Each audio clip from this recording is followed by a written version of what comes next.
পরিচালক, বিশিষ্ট সাংবাদিক, কলামিস্ট, 21শে পদকপ্রাপ্ত লেখক কবি যারা জাফর ওয়াজিদ এখানে উপস্থিত আছেন, সাংবাদিক কল্যাণ ট্রাস্টের নবনিযুক্ত মহাপরিচালক জনাব সুভাষচন্দ্র বাদল, উপস্থিত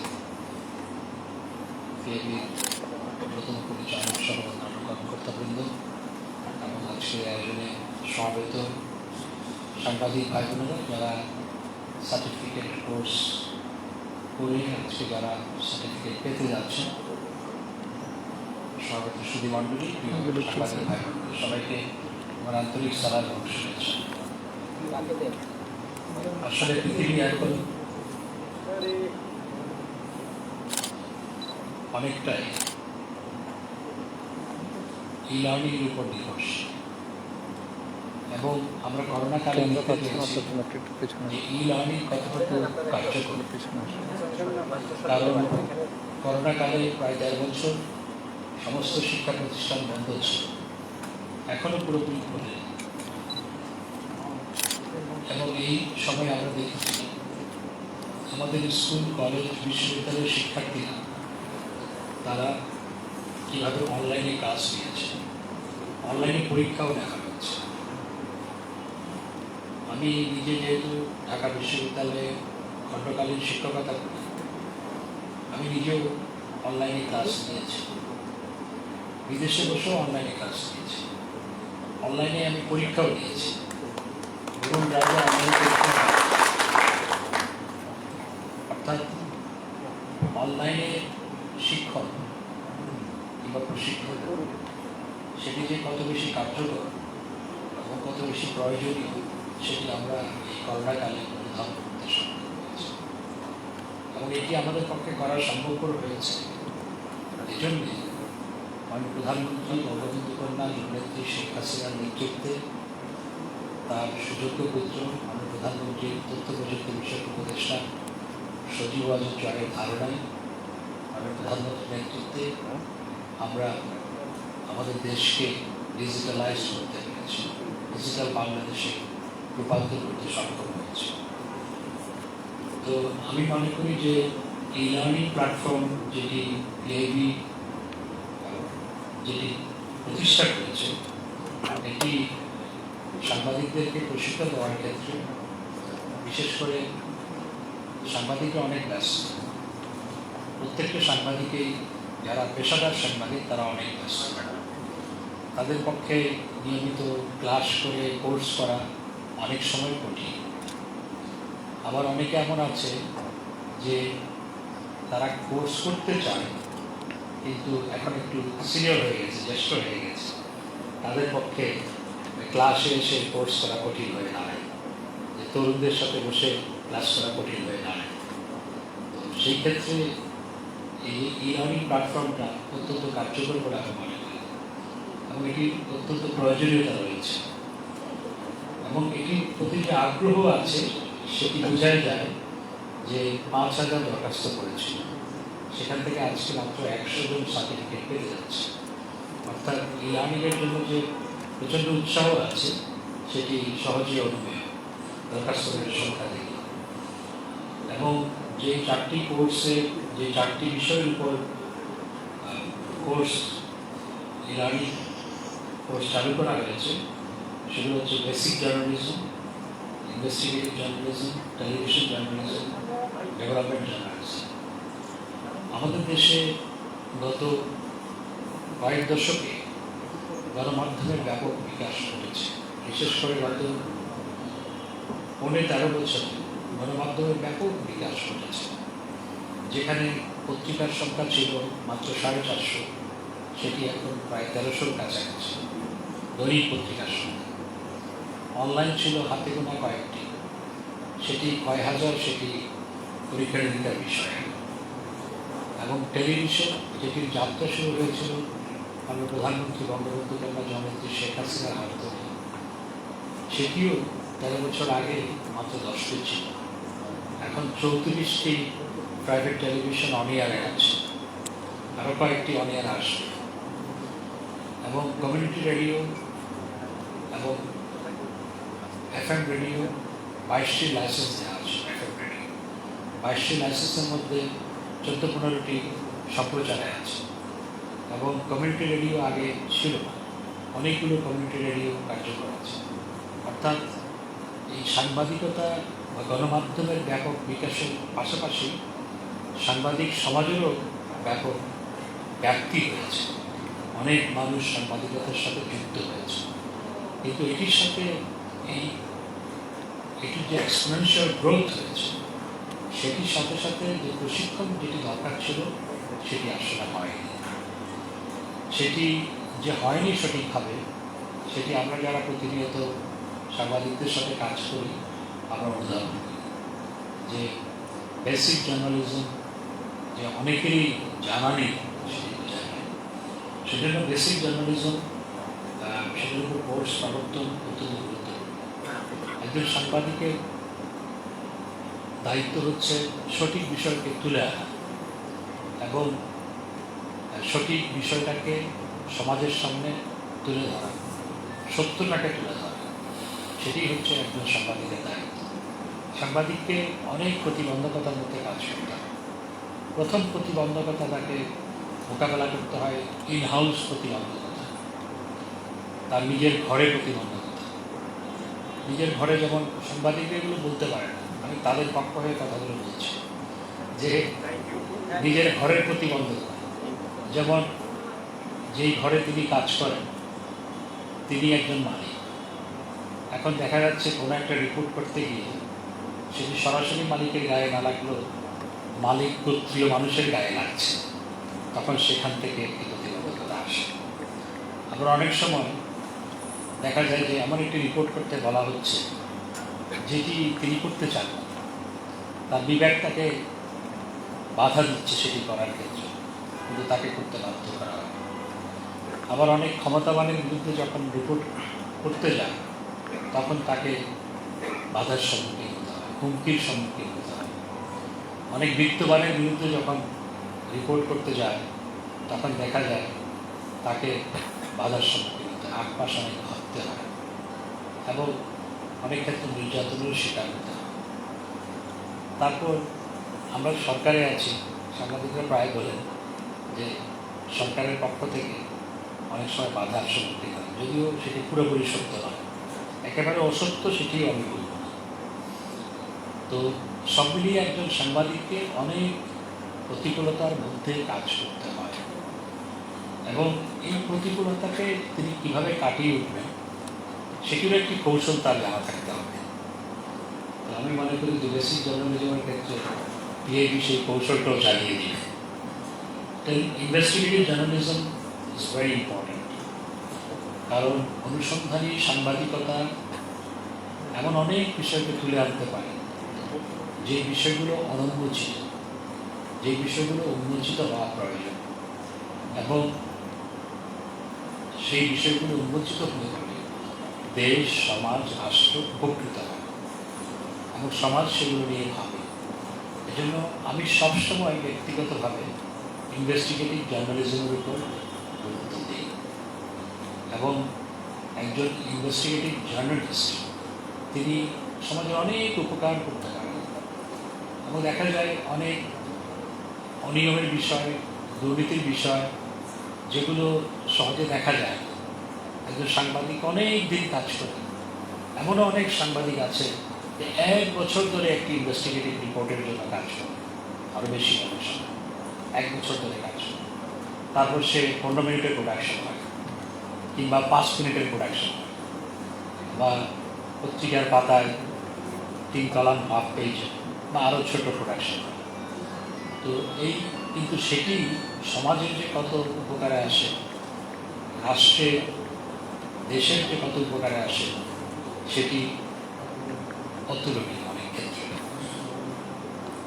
আমি অনেক ইনভেস্টিগেটিভ জার্নালিজমের অনেক রিপোর্ট আমাকেও ভাবায়, এমনকি ভারাক্রান্ত করেছে বিভিন্ন সময়। আমি একটি রিপোর্টের কথা বলব, একটি পত্রিকার রিপোর্ট। সেই রিপোর্টটি বেশ কয়েক বছর আগে ঢাকা শহরের ফ্লাইওভারের উপর একজন মানুষ তিনি রাতের বেলা, গভীর রাতে, একটা একটা তো নিশ্চয়ই গভীর রাত, গভীর রাতে ফ্লাইওভারের উপর বসে কিছু মরিচ, কাঁচা মরিচ আর লেবু সাজিয়ে বসে আছে আর সে ঝিমুচ্ছে। একজন সাংবাদিক তার পাশে গিয়ে সেইখান থেকে কেনার পর জিজ্ঞেস করলো যে তার এই যে মানুষটা ঝিমুচ্ছে, অন্য কেউ কিন্তু তার কাছ থেকে হয়তো কিছু কিনে নিয়ে যাচ্ছে, তাকে জিজ্ঞেস করছে না সে কে, কেন এই কাজে, কেন এত গভীর রাতে ওখানে, সেটা জিজ্ঞেস করছে। কিন্তু একজন সাংবাদিক যে রিপোর্টটা করেছে সে জিজ্ঞেস করেছে তাকে তার জীবন সম্পর্কে, সে জিজ্ঞেস করেছে। সে বলেছে আমি ঢাকা শহরে ওই লোকটা যে ঝিমুচ্ছিল, যে লেবু, কাঁচা মরিচ আরও এরকম টুকটাক জিনিস বিক্রি করছিল, সে বলল যে সে সারাদিন ঢাকা শহরে কাউরান বাজারে, বিশেষত কাউরান বাজারে সে তরকারির আড়তে কাজ করে। আর সেখান থেকে ট্রাক থেকে যে জিনিসগুলো পড়ে যায়, অনেকগুলো রাস্তায় পড়ে যায়, সেগুলো কুড়িয়ে এনে রাতের বেলায় এখানে বিক্রি করে। এবং সেই কুড়িয়ে আনা সে কিন্তু রাস্তায় পড়ে যায়, এগুলো আবার কেউ নেয় না, এমন নয় যে সে ওখান থেকে অনৈতিকভাবে নিয়ে আসে, তা নয়, কিন্তু সেগুলো রাস্তায় পড়ে যায়, সেগুলো কুড়িয়ে এনে এখানে বিক্রি করে। এবং সে ঢাকা শহরে তার থাকার কোনো জায়গা নেই, সে ওই আড়তেরই সামনে ঘুমিয়ে পড়ে। তার দুই মেয়ে, একজন কলেজে পড়ে আর একজন ম্যাট্রিক পরীক্ষা দেয়। আর আমি তো বলার সময় ও যেভাবে লিখেছে আমি ঠিক সেভাবে বলতে পারছি না, এবং এমন হৃদয়গ্রাহীভাবে লিখেছে, আমি সেই রিপোর্ট পড়ে আমি পত্রিকার সম্পাদককে ফোন করলাম, ওই লোকটা আমি ঘরে ডেকেছি, রিপোর্টার করে ডেকেছি, এবং আমি যতটুকু আমার সামর্থ্য আছে সাহায্য করেছি, সে যাতে একটা ব্যবসা করে জীবন নির্বাহ করতে পারে। এরকম আরও বহু ঘটনা আছে। ঢাকা শহরে যে পাগলটি ঘুরে বেড়ায়, আবুল তাবুল বলে, তার পাগল হওয়ার পিছনেও একটি গল্প আছে। সেই গল্পের কথা কেউ শুনতে চায় না, তার জীবনের বেদনার কথা কেউ কখনো জিজ্ঞেস করে না। কিন্তু একজন সাংবাদিক তার জীবনের বেদনার কথাটা, সে পাগল হওয়ার পিছনের ঘটনাটা তুলে আনতে পারে, এবং তাহলে সমাজ তাকে নিয়েও ভাববে। সমাজ ওই পাগলকে নিয়ে ভাবে না কিন্তু। এবং একজন বুড়ো রিক্সাওয়ালা, যে রিক্সা চালাতে পারছে না, যেমন ঢাকা শহরে অনেক আছে, দেশের সব শহরে আছে, বুড়ো রিক্সাওয়ালা, বয়স 70, রিক্সা চালাতে পারছে না, তারপরে রিক্সা চালায় এবং কষ্ট করে রিক্সা চালায়। আবার মানুষ তার রিক্সায় উঠে বেশি টাকা দেয় কিনা জানি না, হয়তো ঠিক করে দেয়, কিন্তু তার যে বেদনা, সেই বেদনার গভীরে সমাজ খুব ভাবে না। এবং যে মেয়েটি দুটো সন্তানকে নিয়ে ফুটপাতে দাঁড়িয়ে ভিক্ষা করে, সেই মেয়েটির বেদনার কথা সে হয়তো স্বামী করে থাকে না, তো তার বেদনার কথা কেউ ভাবে না। এই যে বিষয়গুলোকে একজন সাংবাদিক তুলে আনতে পারে এবং এটি করে সমাজের তৃতীয় নাম খুলে দিতে পারে, এটি ইনভেস্টিগেটিভ জার্নালিজমের ক্ষেত্রে আমি মনে করি এগুলো অত্যন্ত গুরুত্বপূর্ণ। টেলিভিশন জার্নালিজম অনেক প্রশিক্ষণ হয়, এখানে যারা টেলিভিশনের সাথে যুক্ত বেশিরভাগই বিভিন্ন বিশ্ববিদ্যালয় থেকে পাশ করা, শিক্ষিত, উচ্চশিক্ষিত। তবে মাঝে মধ্যে দেখি যে এখানে আজকে সারাদিন আমি কথা বললাম, অনেক কথা বললাম, বাইরে দাঁড়িয়ে দুটো রাজনৈতিক প্রশ্ন করলো, টেলিভিশনের বাইক হিসেবে ওই ডিউটিই যায়, এখানে যে কথা বললো সেগুলো আর যায় না। এগুলো যাওয়া দরকার, এগুলো গিয়ে ওটা যাবে, আমি মনে করি তাই হওয়া প্রয়োজন। তো আমার মনে হয় এখানেও টেলিভিশন জার্নালিজমের ক্ষেত্রে যেহেতু আপনারা প্রশিক্ষণ দিচ্ছেন, এই বিষয়গুলোকে তুলে আনা প্রয়োজন। ডেভেলপমেন্ট জার্নালিজম, কোনো সমাজ, যেই সমাজ এনথুজিয়াস্টিক নয় সেই সমাজ এগোতে পারে না। আশাবাদী সমাজ, আশাহীন মানুষ সমাজ এগোতে পারে না। যেই সমাজের সামনে আশা নাই, স্বপ্ন নাই, সেই সমাজও এগোতে পারে না। এখন পত্রিকার পাতা জুড়ে যদি শুধু হতাশার খবর থাকে, পত্রিকার পাতা জুড়ে যদি শুধু কোথায় মারামারি হলো সেই খবর থাকে, পত্রিকার পাতা জুড়ে শুধু অনিয়মের খবর থাকে, আর আমাদের দেশটা যে এতদিন এইভাবে এগুলো, আমরা সব সূচকে, মানব উন্নয়ন সূচক, সামাজিক সূচক, অর্থনৈতিক সূচক, সব সূচকে আমরা যে পাকিস্তানকে 2015 সালেই অতিক্রম করেছি, আমরা মানব উন্নয়ন সূচক, সামাজিক সূচকে ভারতকে অতিক্রম করেছি, এমনকি মাথাপিছু আয়ের ক্ষেত্রে ভারতকে অতিক্রম করেছি। সেই গল্পের কথাটা যদি পত্রিকার পাতায় না থাকে, সমস্ত আশা দেখবে, এখান থেকে সবাই পালাতে চাইবে। এই জন্যই আমরা, যেহেতু আমরা মানুষের মধ্যে আশা এবং স্বপ্ন জাগাতে পারছি না, এই দেশটাকে নিয়ে অনেক ক্ষেত্রেই আমরা পারি না। এটির ক্ষেত্রে আমি মনে করি যে সাংবাদিকদের একটা বিরাট ভূমিকা আছে, এবং এই সাফল্য গাথাগুলো অনিয়ম, দুর্নীতি কিংবা যে সমাজের সঠিক চিত্র পরিস্ফুটনের পাশাপাশি দেশটা যে এগিয়ে যাচ্ছে, আজকে এগিয়ে যে বহুদূর এগুলো, এই কথাগুলো পত্রিকার পাতায় কিংবা টেলিভিশনের পর্দায় উঠে আসতে হবে। তাহলেই মানুষ আশাবাদী হবে, সমাজ আশাবাদী হবে। না হয় সবাই চিন্তা করবে আমি কখন এই ম্যাট্রিক ইন্টারমিডিয়েট পাস করে কিংবা মাস্টার ডিগ্রি নিয়ে আমি বিদেশ চলে যাব, সেই কথাই ভাববে।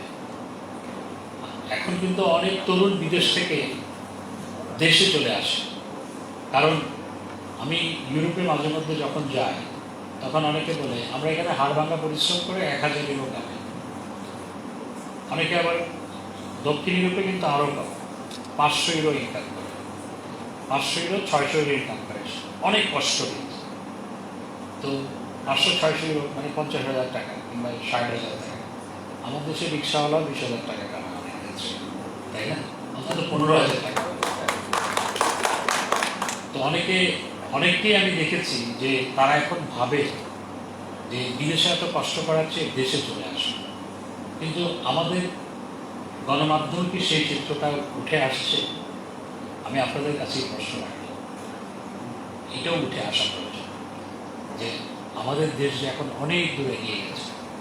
আমি যখন পাশের বাড়িতে যাই, নাম বলতে চাই, পাশের বাড়ি, পাশের দেশের পাশের বাড়ি, আমি যখন যাই, তখন যখন আমি একটা ক্রাউড দেখি, সেই ক্রাউডের বেশভূষা থেকে আমাদের ছেলেমেয়েদের বেশভূষা, সাংবাদিকদের বেশভূষা অনেক স্মার্ট। এটি সত্য, আমাদের ছেলেমেয়েদের বেশভূষা অনেক স্মার্ট। এটি কেন? এটি 20 বছর আগে ছিল না, 20 বছর আগে ছিল না। আপনি আমাদের শপিং মলে যান, দেখবেন যে আমাদের শপিং মলের ভিডিও করে পাশের বাড়ির শপিং মলের সাথে আপনি তুলনা করেন, দেখবেন যে আমাদের ছেলেমেয়েরা বেশভূষায় অনেক ভালো, অনেক স্মার্ট। এবং আপনি যদি অন্য দেশের, মহাদেশের অন্য দেশের সাথেও তুলনা করেন, আমাদের এখানে চিত্রটা অনেক ভালো আগের। আমি অনেক কূটনীতিককে চিনি যারা একসময় এই দেশে কাজ করেছে, 10 বছর আগে চলে গেছে, এখন আবার এসছে।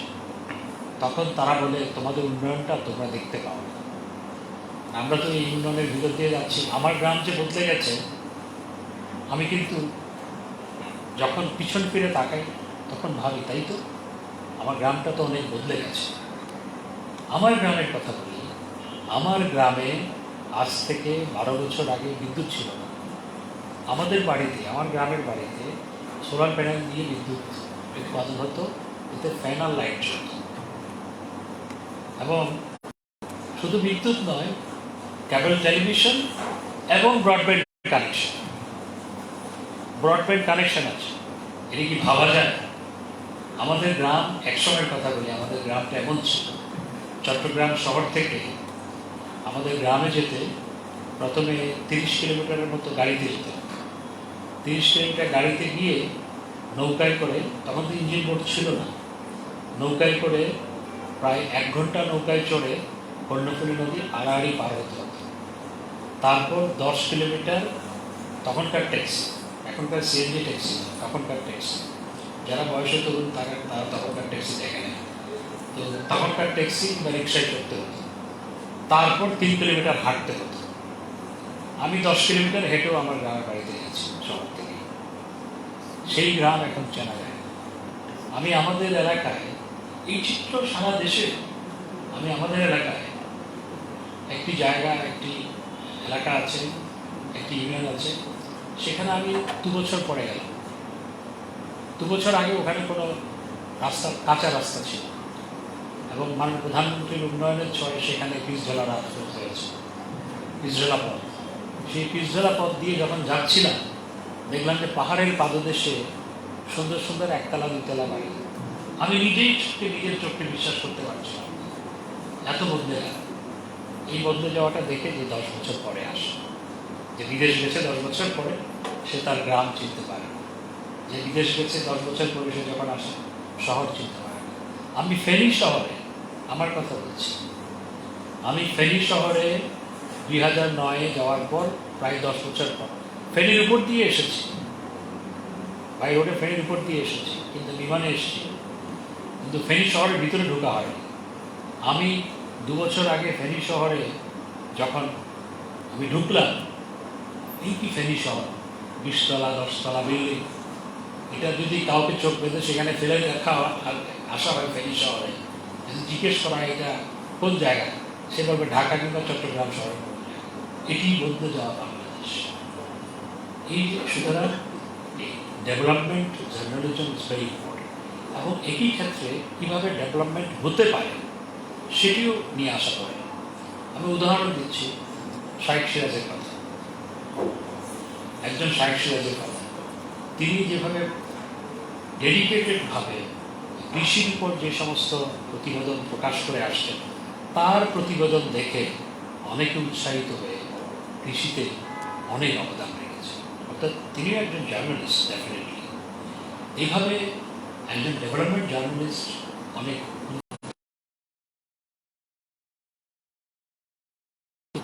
ভূমিকা রাখতে পারে।